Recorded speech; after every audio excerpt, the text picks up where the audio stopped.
Hi, and welcome to this week's edition of Extra Serving, a podcast by Nation's Restaurant News. I am your host, Holly Petre. Today we're going to be talking about a few menu trends. Taco Bell has been experimenting with its partner Mountain Dew for a few products that are in test at certain locations. One is a gelato made with Mountain Dew, and another is an energy drink with the same soda company. On the other side of the coin, Hopdoddy is introducing regenerative beef to its restaurants, as well as taking out plant-based analogs. In other news, Boston Market is still in the news. The chain has seen its fair share of trouble recently between labor violations and its owner Jay Pandya's track record, but the units that were closed in New Jersey have reopened. Boston Market may be heading for bankruptcy, and we'll discuss what that could mean. This week's guest is Carissa De Santis, Chief Technology Officer of Brix Holdings. And now it's time to introduce my co-hosts. I'm Sam Oches, Editor-in-Chief of Nation's Restaurant News. And I'm Leigh Zinsmeister, Managing Editor of Nation's Restaurant News. All right, guys, we are T-minus less than 2 weeks to create. Almost a week to create. Woohoo! Exciting. We've been talking about this all year. It's coming. The margaritas are flowing. We're ready to go. Yes. Totally. I feel like margaritas are flowing was the right way to put it. We're just gonna... Where? What else? Yeah. They are flowing there at Margaritaville now. We are just not there yet to have them flow to us. Wouldn't it be cool if their pool was a margarita? Like if you could drink the pool? Oh, no. That's awful. That just sounds disgusting. Hold on a second. In this fantasy of yours in which the pool is a margarita, can people swim in it? Yes, it's also shaped like a margarita in my vision. It's margarita juice. We've already been over that part. Holly, you've already brought up it's liquor. It's liquor. It sanitizes things. It's tequila. That just sanitizes everything. No. Okay, hold on a second. Let's just hit timeout because I am a big fan of 2 Dots and a Dash, the wonderful 3 bar. Dots and a Dash. 3 Dots and a Dash. I never remember how many dots they got at that place. 3 Dots and a Dash. And in Chicago, wonderful cocktail bar. I'm sure a lot of listeners are familiar because we all end up there at the NRA show. And they have a couple options that you can order. They are a treasure chest and a pirate ship that they make cocktails in and then provide a bunch of straws. And you two always give me grief about getting these with friends and drinking out of them. I give you grief because you don't include me. She gives you grief because it's gross. It is gross. Regardless. Even I have a line I won't cross, Holly, and that line is a swimming pool margarita that you drink out of. But like, can't you just imagine like a waterfall at the end of the pool and it's just sprouting margarita and you can go underneath it and fill up your cup? Hold on. Do you also know how sugary margaritas are? So when you get out of this pool, just think about how sticky you are. Ugh, everything about this is terrible. I think it's lovely. I think it's a wonderful. For the record, the Margaritaville Resort, where we are hosting Create in Palm Springs, California, does not have margaritas in their swimming pool. They just have a regular old swimming pool. Well, a very nice a margarita one. delivered to the swimming pool? There is a poolside tiki bar. Poolside tiki bar. Perfect. So you can sit in the non-margarita water and the regular chlorine water with your margarita in your hand. Which sounds way better. I don't know. I kind of like the thought of it being margarita. And she just whatever you need to tell yourself. Whatever you need to tell yourself. To scoop. Okay, so to each his own. But I feel like that leads right into our first bizarre story of Taco Bell with its gelato and energy drinks, which is absolutely bizarre. Is that really that bizarre? It's Taco Bell. Gelato at Taco Bell. It's Taco Bell though. Like they take chances. They do crazy things. This is Taco Bell we're talking about. Frozen drinks. I don't know. It feels like the right vibe. I was not surprised, I would say. The energy drink, I wasn't. Gelato news, I was surprised by. The energy drink, I wasn't, because that makes total sense. The energy drink only gives me pause because is Mountain Dew not already basically an energy drink? Like, there's so much caffeine in Mountain Dew. Okay, well, so before we get too deep into it, the story is that Taco Bell has been testing a Mountain Dew flavored gelato and a Mountain Dew flavored energy drink. They came out about a week apart. That they're testing these 2 new items with Mountain Dew as their partner. So I find it very interesting. I realize you guys don't think it's as wild as I do, but Sam's face looks like he just discovered something new, so I can't wait to hear what he discovered. I was looking at my email. Anyway, I when Holly speaks, I tend to zone out.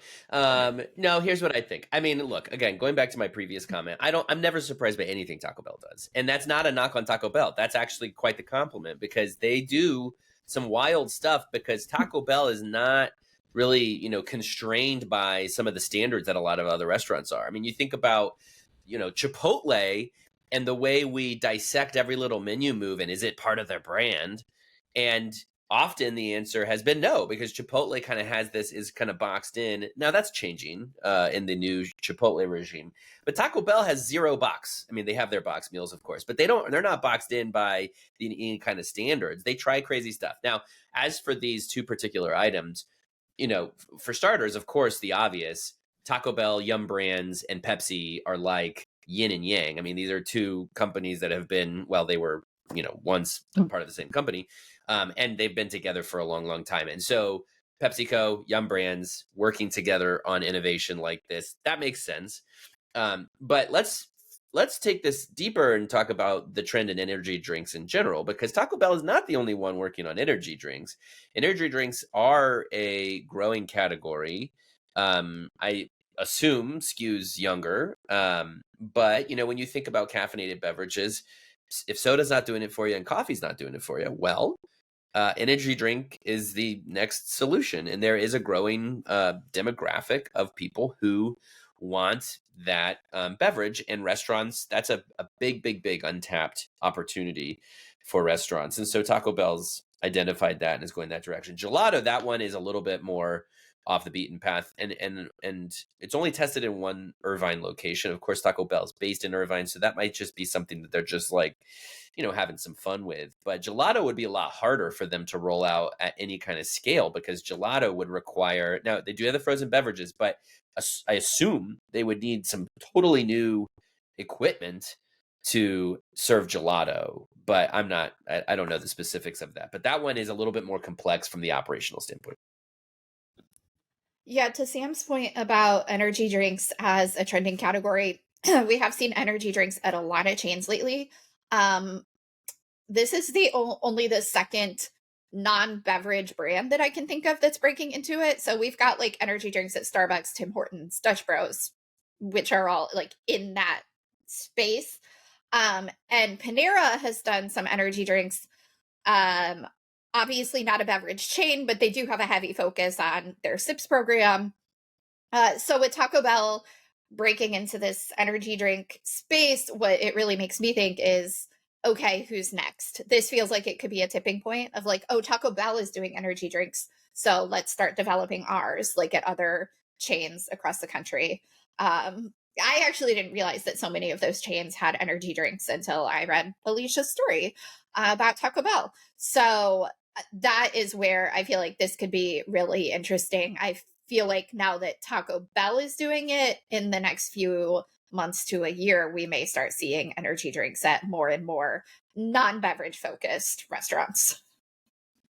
Well, so two things here. One, I think that the rise of Celsius, that energy drink that a lot of people are using, is part of the big push towards these energy drinks that chains are developing because, yes, it is a white space, but it's a growing white space. So I think that that's part of it. But also, kind of off the track of what we were just talking about, I would have thought that their first collaboration would have been with Doritos for an ice cream. And on our TikTok, you can see a video of Milk Bar, which has a Cheeto and cheese cake, which is kind of what I would have expected Taco Bell to do a little bit more of, like a little bit more of this, like, the really innovative flavors of like cheese and like seasoning and something so sweet like gelato. So I was thinking that it would go more in that direction than the Mountain Dew, which is already kind of sweet. Play with like that savory sweet thing, but those are just my thoughts.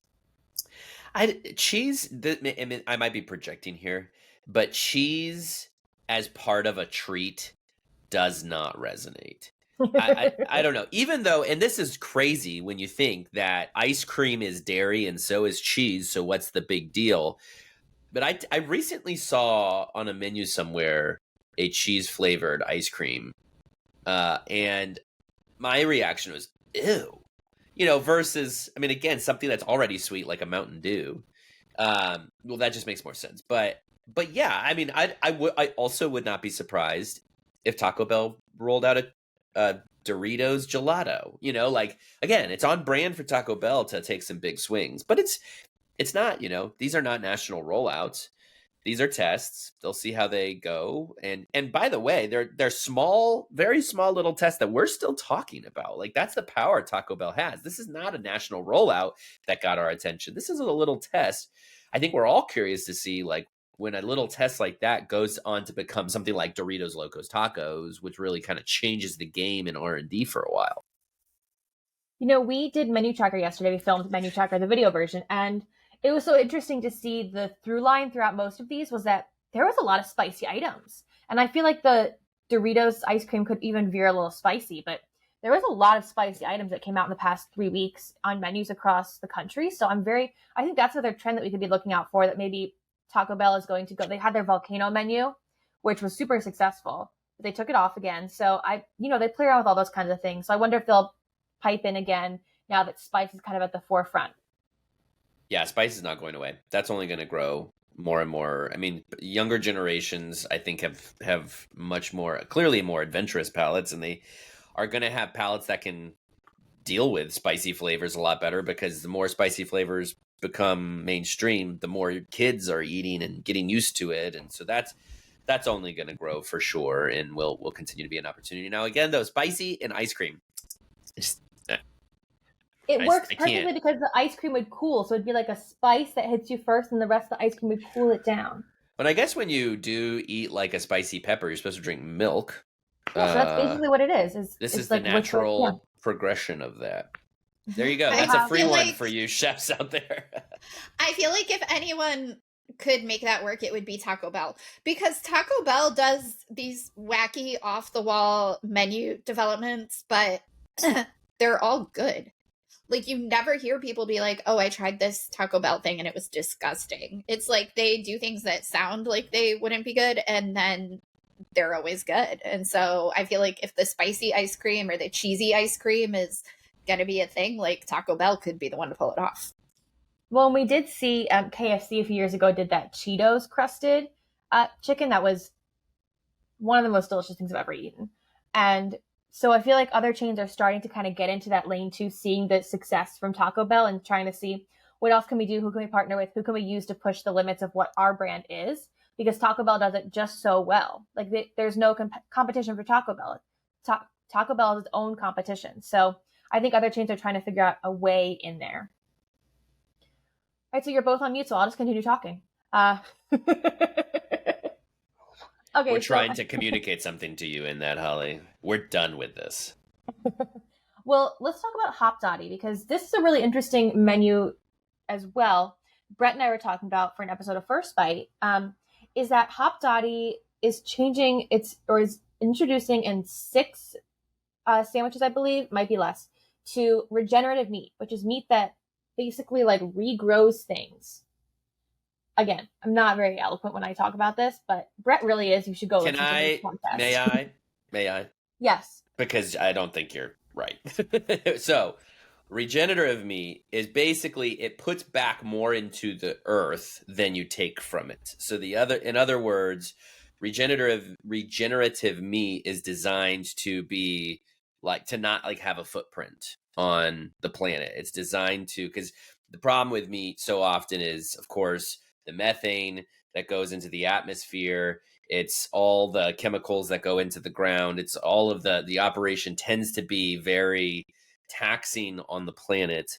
Regenerative meat is meat raised in such a way that it puts nutrients back into the soil, and actually is kind of, better for it's certainly way better for the planet.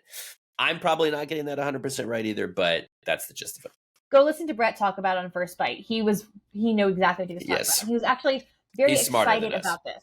He's much smarter than us. And he was very excited about this. He was really like excited about this story, and that chains are moving to do this. And he's written a few other chains that are actually using regenerative meat. Regenerative, that's a hard word. Regenerative meat. It is a hard word to say. Yeah. It's actually starting to trend a little bit, this regenerative meat. And so Brett was just saying that it's exciting that brands are starting to do this and move in this direction, because they're not just thinking about a one-time LTO. They're thinking about a longer future, and that was really interesting to him. But I mean, when it comes to the taste, he said the taste is exactly the same. And that right now it's a little bit more expensive than it would be, but they're working on getting that price down and getting it more available to other people, because right now it's not as available as regular beef is. You could pick that up at the grocery store. You can't pick this up at the grocery store. You have to go through specific channels. So Hopdoddy, which is an Austin-based chain, is doing this for a few menu items. Something else I thought was interesting about this is that I'm another person who like had heard of regenerative beef, but didn't like know, couldn't have told you what it was before this week. Didn't know really anything about it. And as I was reading this story, I realized that that's part of the point. Hopdoddy said specifically that part of the reason they're doing this is to raise awareness and to get people talking about it and to make it hopefully one day like a mainstream option, an alternative to traditional beef. So I was like, well, there you go. This thought I was having wasn't me being an idiot. It was like literally part of the point. I'm also an idiot, but that, wasn't the point. I'm glad you can admit it. I saw both of you do the thing with your face where you're like, did she just say she's not an idiot? No, that's not what I said.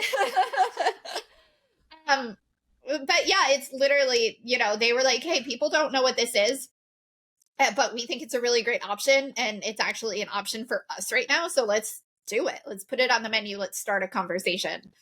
So that was, I thought, an interesting. I think chains do that more than we know, but it's unusual for restaurants to say like, hey, this is part of the point, is like, we just want to start a conversation here. So I think that's a really cool thing that they did. Yeah. And another important part of the story is that they're pulling the meat analogs off their menu, which, are the meat alternatives. And I think that's an important point. And one of the statements they're trying to make as part of the release is that if what you're interested in is sustainability, so if you're not a vegetarian or a vegan, if you are aiming to eat better for the planet, a plant-based meat product is not necessarily the right alternative for you. That there's this sort of misnomer that if that plant-based alternatives are just better, and the fact of the matter is a lot of them are not actually better for the planet. That's a point they emphasized in their press release. The Hopdoddy said, Matt Schweitzer, their executive chef, pointed out that like it is not necessarily better for the planet. The plant-based meat alternatives are purely if you're a vegetarian and a vegan and you want to taste something that tastes like a burger, or if you want to help cut down on the number of animals that we need to feed the planet, which is a legitimate concern. So I'm not trying to poo-poo, the plant-based analogs, but mostly just to say is that like there are people out there who think they're eating plant-based burgers to improve the planet, and that's not necessarily helpful. So regenerative meat is a way for meat eaters to eat meat that takes care of the planet. And I think that's an important distinction. As somebody who is not a vegetarian or a vegan and who does really love burgers once in a while, this is a very appealing option for me because, again, if I want to feel better about my decision, not maybe for my body, but if I want to feel better for the decision for the planet, this is the kind of meat that you should choose. And to clarify, they do still have a plant-based burger on their menu, but it is in-house plant-based. So they create it, they do everything. So they believe in that. They just don't want any of the analogs that are introduced that we already know are full of chemicals. I think that this story reminds me a lot of the cell-cultivated meat story, that it's only available for a certain level of restaurant, certain level of chain that wants to go in this direction, that wants to educate people. And I think it's one of those things where like they do it because, Leigh was saying, because they want to educate people. And that's, I think, what a lot of the cell-cultivated meat that Jose Andres and Dominique Crenn are doing, is that they want to really educate people through their food. And I think that's a really interesting thing, to think that people want to educate you. Yeah. And Hopdoddy is, I think 35, 40 locations, something around there. And so, not huge, but that's impactful. That's enough scale to make a statement. And then hopefully that by doing this, they get the attention not just of consumers, but other restaurant companies, right? Because there's a specific farm that Hopdoddy is using for this regenerative meat. And I'm thinking about something like a Neiman Ranch several years ago. Chipotle kind of put them on the map because they were doing, better meat production. And a lot of other restaurant companies, I think because of Chipotle's use of Neiman Ranch, a lot of other restaurant companies kind of went in that direction as well, because it sort of put them on the map in a way for the restaurant industry. Similarly, I think this could be something where Hopdoddy is putting this farm on the map, and that doesn't have to be the only farm doing it. There are others that hopefully will kind of rise up as this picks up some steam. But yeah, you have to start small with a movement like this in order to kind of get the ball rolling, and this is a great way to get the ball rolling. Well, let's talk about the ball stopping now, and that is Boston Market. Oh, that wow. ball has stopped. It's exploded. It's in smithereens. Well done. Nice. So Boston Market is going through it. Let's just say that. They are having a tough time. They could probably use a little bit of therapy, a little bit of help for themselves, but we're going to help them out on this podcast. We are going to decipher what their issue is and tell them what to do, or what we think they should do. And that might not be the right thing because we don't own any restaurants. So Boston Market had to close its New Jersey restaurants, 27 of them, because of labor violations, meaning back pay was just $633,000 they settled for. So a lot of money. So they've reopened their New Jersey units that were closed because of this pay situation. And their owner, Jay Pandya, is just not really helping them. And so these restaurants reopened, but they're continuing on as if nothing happened, basically. So Joanna and I were talking for First Bite, and she said that she thinks they're heading for bankruptcy, and that this would not be the first time a Jay Pandya company went to bankruptcy. He was in charge of not Cosi. Yes, Cosi? Corner Bakery. Corner Bakery. Thank you. I confuse them all the time. I used to live near both of them, and I was like, I don't know which one to switch. Corner Bakery. And they declared bankruptcy under his leadership. So we do have that as a factor in this. But the thing is, if they go to bankruptcy, somebody has to buy them out, or they just go away forever. And so we don't really know what's going to happen with that, as far as any of us can tell. So what do you guys think about this story? Do you think that there is a future for Boston Market with rotisserie chickens in supermarkets? I mean, the bigger story here is, there's a lot going on in this story. I mean, first off, let's just say how tragic it is that this brand was allowed to just die. That there seem to have been some bad actors who just didn't care that a brand that, let's just start with, meant something to customers. There are plenty of loyalists out there for Boston Market. Once upon a time, Boston Market was really a leader in fast casual and elevating, the QSR experience.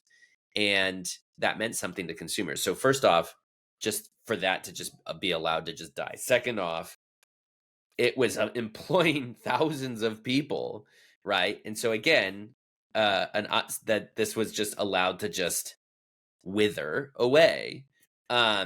May this be a lesson? And I don't, look, a lot of this story is we have to make assumptions because of the owner's lack of transparency about a lot of stuff. Of course, he's not going to come out and say, "Yep, I did it. I killed Boston Market." Haha, see? He's not going to do that. But we have to make some assumptions about what he did do. And it's I'll go on a tangent just really quickly. If you haven't watched the movie BS High on the HBO, I highly recommend it, because it's about the Bishop Sycamore scandal, which was a football scandal, happened based here in Columbus a couple years ago. And it was this a con man who started a football team that was meant to be a prep school for high school football players to come and kind of be known and then go on to get into college. This con man, who, by the way, participated heartily in the documentary and all but confesses to being a con man, he brought all these people into his orbit with these empty promises, and just ended up conning one person out of the other, and he destroyed lives. There was just this awful destruction in his wake, and he has no remorse for it on this documentary. Of course, he's not going to take any of the blame.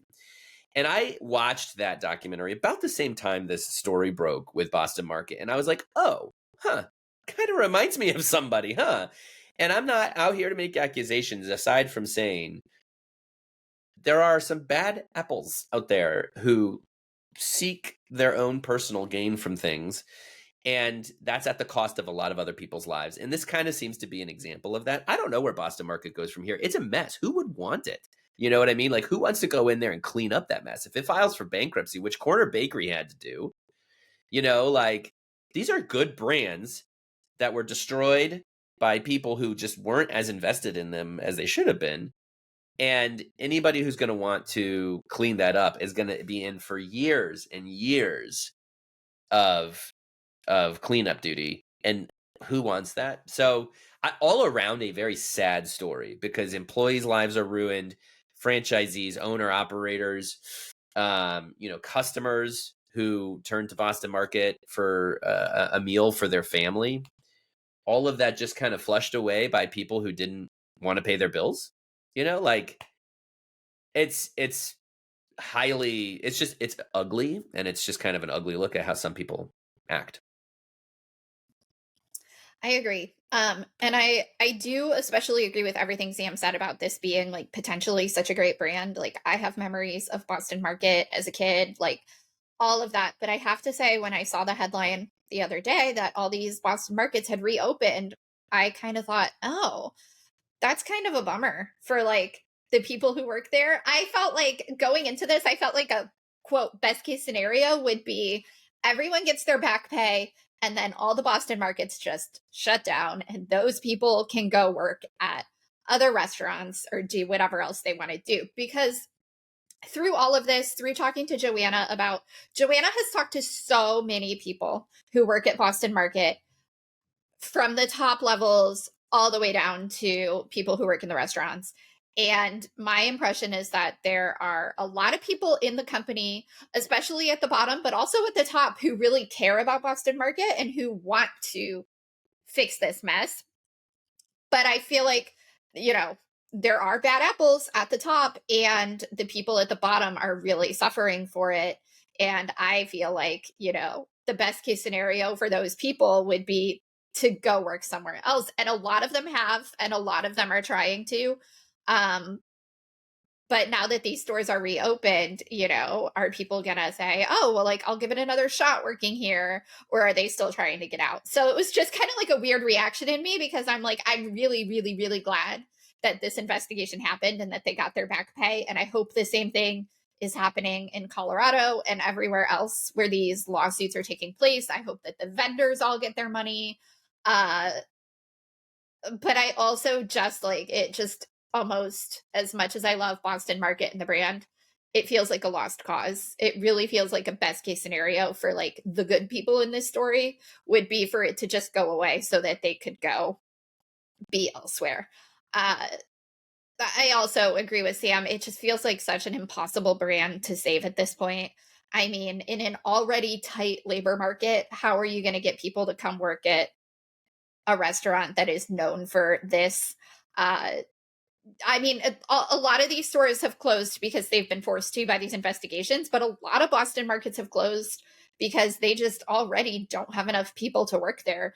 They've closed because they don't have any supply chain left, because they've, the vendors have stopped providing because they're not getting paid. Managers are having to, go to grocery stores and buy ingredients to cook for customers.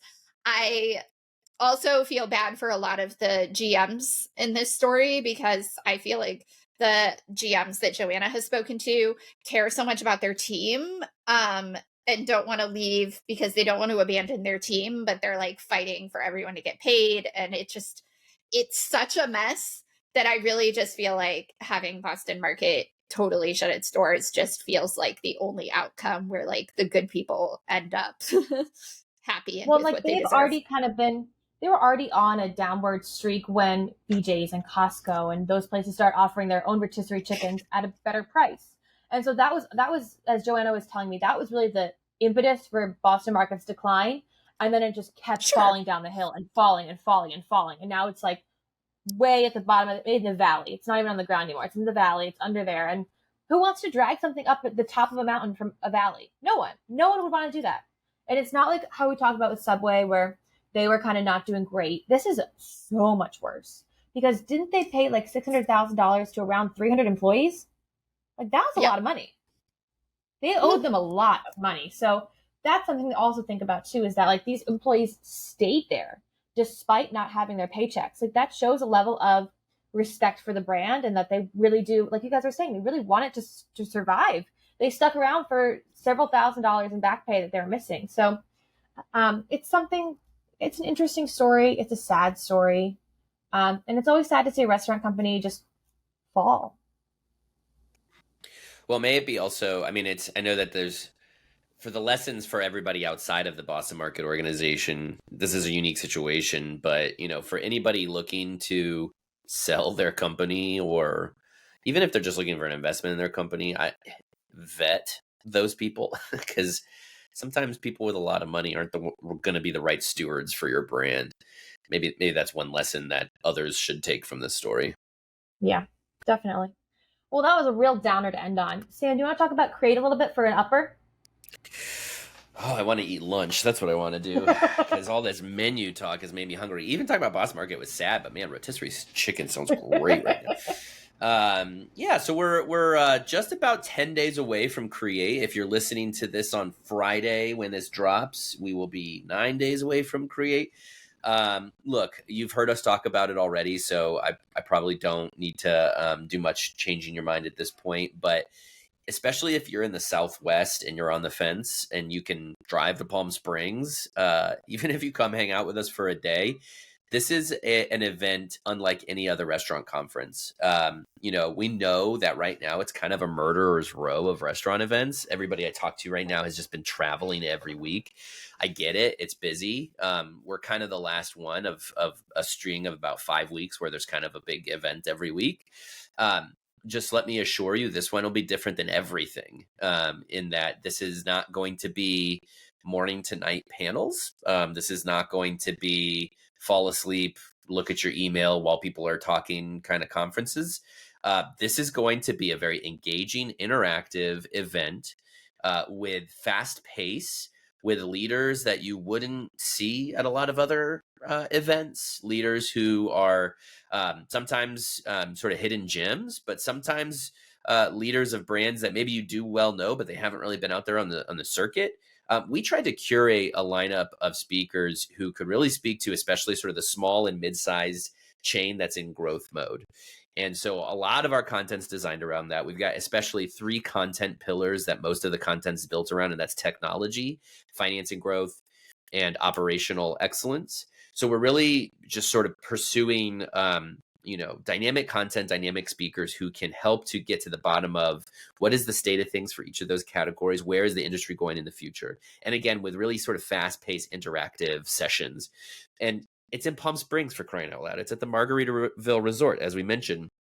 It's going to feel like a vacation. So much so, I'm actually going to be there next week for a few days before Create as a vacation, because I'm just going to go hang out there and just be there because it's beautiful and wonderful. And frankly, I need a vacation. So that's my pitch. Again, I know at this point, 9 days away, it's hard to book a flight to Palm Springs. So if you are basically in the radius of Palm Springs to like Phoenix, Salt Lake City, Vegas, LA, San Diego, if you're anywhere in that area, you could drive there. Just come hang out. It's going to be a great time. And we're going to have a lot of content coming out on the podcast after Create. So you'll have an opportunity to hear from some of these speakers, but it's just not the same as actually being there in person. So join us, create.nrn.com. It is free. It's a free event. If you're a restaurant employee, leader, manager, owner, blah, blah, blah, you can register for free at create.nrn.com. Sam, will you be standing there saying, "You get a margarita, you get a margarita, you get a margarita" when people walk in? Because I think that'd be a nice move. I am now. That sounds kind of amazing. I do know that you will get a margarita. There will be margaritas handed to you when you get there. And then lastly, I'll say, hopefully my congestion is gone by then, because I already feel like I'm not going to be able to talk in 3 days, and I'm not even in Palm Springs yet. So thank you. Back to school. Lovely. We love children here and their diseases. Before we go too deep into that rabbit hole, I'm going to Wow. throw it over to Alicia, who interviewed Carissa De Santis as the Chief Technology Officer of Brix Holdings at the Prosper Forum. But thank you guys for joining me today before we throw it over to Alicia. Thanks, Holly. Thanks, Holly.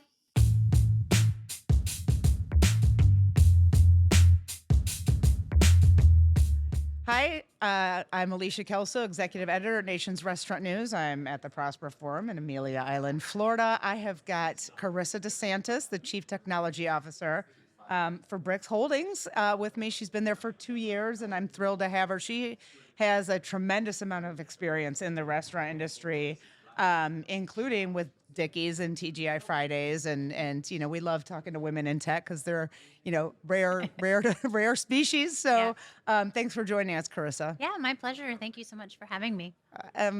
As mentioned, you've been with Brix for about 2 years, so Yep. you came on board at a peculiar time, Yes. and especially as as somebody in the tech role that oversees the tech role. So tell me, sort of walk me through those first few, I guess, months on the job when things were changing as quickly. What were your priorities, and how did you even prioritize them? Yeah. Oh, goodness. It was a lot of work, but I love a challenge.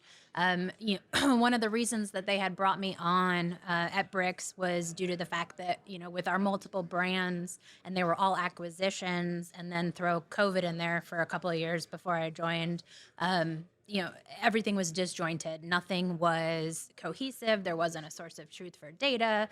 Everybody was using something different. And so really one of the biggest things that I needed to tackle right away was how to centralize all of that so that, we could then, once we got into everything is there, we have the data we need, all of the plugins and everything's talking to each other, then we could grow, right? That's our goal, is to grow and increase our franchise organization as well as acquire new brands.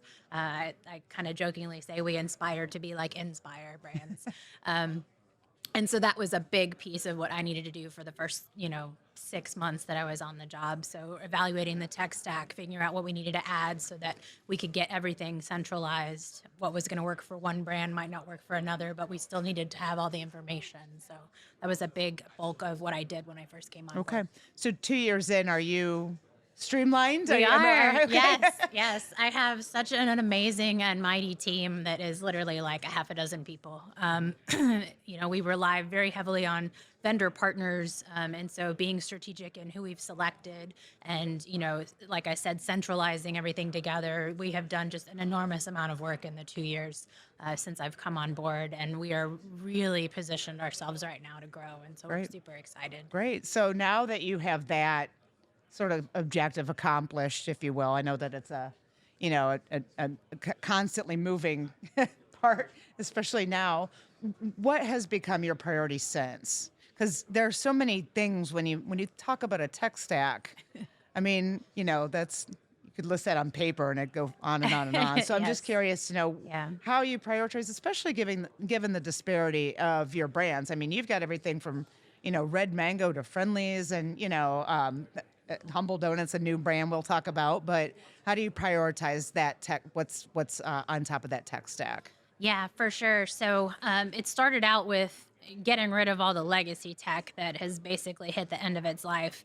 The Friendlies brand that we acquired at the end of 2021, it's 88 years old. We just had our 88th anniversary. And in 1996, they were pioneers of technology. The folks that had them before we acquired, they were the first customer installation of Micros Res 3700 point of sale. It was like cutting edge stuff. And then they didn't touch it for 3 decades almost. And so really pulling out all of that legacy tech was a big piece of what I needed to do to right size the tech stack. And so with what we've got in there now with our new point of sale and the various vendors that we've integrated together, we're in a position now where, unlike before, we can make a change in a matter of months versus years, where a lot of that legacy tech, it would be a 2-year roadmap to get things done. And so part of what I like to do is make it easy to use, easy to integrate to, and easy to scale. And so that's really, what our goal has been, is we want to get to a point where we can grow and we can scale. And so I had to get tech there so that we could do that very easily and nimbly now. Sure. And why is scale more important? We've been writing about this especially since the pandemic. That's always our, starting point now. Yeah. But obviously this is a priority to Brix, as you've mentioned. So tell me why that is a priority, and why you're so focused on scaling. Just especially in the world of technology, whether it's a restaurant or any other industry, it changes so fast. I mean, there's a new model of smartphone every year, and everybody wants to upgrade and enhance and do all those things. And restaurants in our industry have typically been behind the times when it comes to technology. And so they haven't been able to scale and do all the things. And, as unfortunate as COVID was for the industry, it definitely catapulted us into the 21st century to understand that technology is not just a cost center, it's a revenue center now. And so being able to, get our tech where it needed to be so that we can grow with the times and not be 2 years behind everything was an important piece for us. Right. Okay. I love that you said cost center. And, consumer-facing tech versus operational efficiency, promoting tech, if you will. I mean, when we talk about the priorities, how do you prioritize that? Because that also seems to be a very complicated balance. Yes. And you've got to keep it balanced, like a seesaw, right? You can't have one end way up over the other. And so when I look at all the various technologies that we're using, whether it's customer facing or employee facing internally, it's got to be easy to use. It's got to be something that's going to benefit the restaurant or the organization. I feel that's one of the things that's made me super successful with all of the operational experience I've had in my career, because I understand what it's like. And I understand that just because it's cool isn't going to make me more money or save me more money or improve my efficiencies. And so that's the lens that I use when I look at all the technologies that we deploy into the locations. It's got to make us money. It's got to improve efficiencies. It's got to make our franchisees money and create that guest experience. Well, I'm glad you mentioned it, because I don't think I mentioned it in your intro. You do have operational experience, which does give you a unique lens implementing some of these technologies. Where does automation fit into that? Obviously that's a sexy narrative right now, or, even further robotics, they could be one and the same in some circumstances, but where do those those new techs, if you will, fit into your priority list? Yeah, absolutely. So I think in the restaurant industry, if you're not actively looking at or deploying any sort of automation or robotics, you're behind the curve right now. Initially 5-6 years ago, a lot of that stuff was ridiculous expensive. It's a lot more cost effective now. And so if you're not looking into or deploying that, like I said, you're going to have to play catch up. We've got a few different things that we've, kind of put in place as far as automations go, with smoothies, right? Being able to get those drinks out faster, make them consistently, and be able to scale better there. Our new brand that we just launched in June, the Pizza Jukebox, deploys a collaborative robot or a cobot. And what that does is it does all that repetitive stuff, right? The robot makes your pizza for you. It does the toppings. It puts it in the oven. We've got team members that can now spend their time engaging with the guests and building those relationships. The robot does all the mundane tasks that, like I think about that. I think it was a Domino's commercial a couple of years ago where the guy makes all the boxes really, really, really fast, right?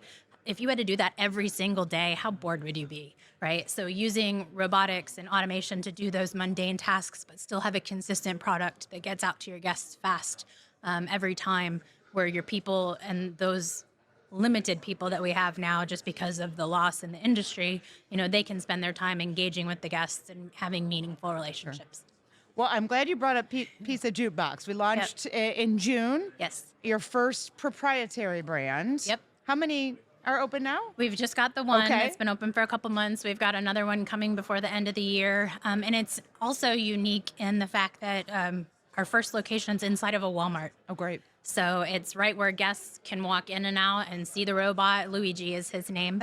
And just kind of get that recognition out there. And then in addition to that, we're going to build, brick and mortar sites as well. But it's just kind of our first foray into... Any targets in mind, or is it too early to tell?